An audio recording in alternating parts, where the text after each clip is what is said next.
হরে কৃষ্ণ। যারা ইস্কনের পথে রয়েছেন তাদের প্রত্যেকটি নাম হতে একজন শক্তি সবল ভালো একজন শিক্ষাগুরু দরকার। কেন এই কথাটি বললাম?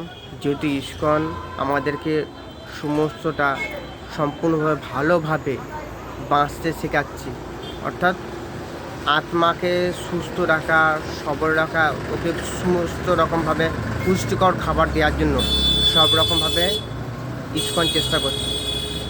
যেমন আমরা যখন স্কুলে থাকতাম তখন নানানভাবে এরোর ক্লাস শুনি, কিন্তু এরোর ক্লাস শোনার থেকে যে মাস্টার মশাই প্রত্যেকটা ছাত্রকে ভালোবেসে শাসন যেমন করবেন তেমনি ভালোবেসেও তাদেরকে শিক্ষা দেবেন, সেই শিক্ষককে গুরুত্ব দেওয়াটা বেশি গুরুত্ব, কেননা তিনি আমাদের ভালো চান।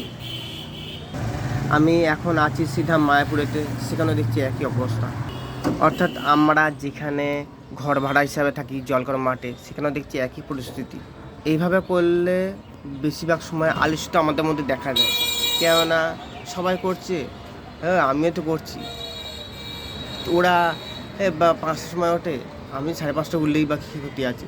ওরা তো 6টায় ওঠে, অসুবিধা নেই, মঙ্গল আরতি করা নিয়ে দরকার। দীক্ষা পাওয়ার পরেও এই ব্যাপারটা অত্যন্তই খারাপ। সেই জন্য শিক্ষাগুরু এমন একজনের প্রয়োজন যেখানে তিনি সসমজনের শাসনের সহিত থাকবেন এবং প্রত্যেকটি ভক্তকে খুব ভালোবাসবেন, প্লাস শাসনও করবেন। তার সত্ত্বেও যদি ভুল ত্রুটি হয় তিনিও নিজে ক্ষমা চাইবেন বা ভালোবেসে সেই সমস্যার সমাধান করবেন। এমন শিক্ষাগুরু অত্যন্তই প্রয়োজন এবং এরম ধরনের শিক্ষাগুরু অত্যন্তই দুর্লভ, সুলভ না, দুর্লভ। আমরা প্রত্যেকে হয়তো দীক্ষাগুরুকে কাছে পাই না, ঠিক আছে, নো ম্যাটার, এটা কোনো ব্যাপার না। তিনি যেসব প্রবচনগুলো দিচ্ছেন সেগুলো আমরা শুনব এবং তার যে নির্দেশ আদেশ সেগুলি অন্তত কমসে কম পালন করার চেষ্টা করি।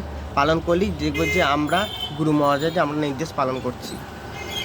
সেই জন্য প্রত্যেকটি ভক্তের উৎসাহপূর্ণ, যার মধ্যে সবসময় প্রতিটি মুহূর্তে উৎসাহ পায়, সেরকম ধরনের ব্যক্তি সঙ্গ করা অত্যন্ত প্রয়োজন, যাতে তার মনের মধ্যেও জেদ বাড়ে যে না, ও করছে আমি কেন করতে পারবো না, বা আমার মধ্যে সেই ভাবনাটা আসছে না কেন, আমার মধ্যে এরকম ধরনের কনন্দন আসছে না কেন।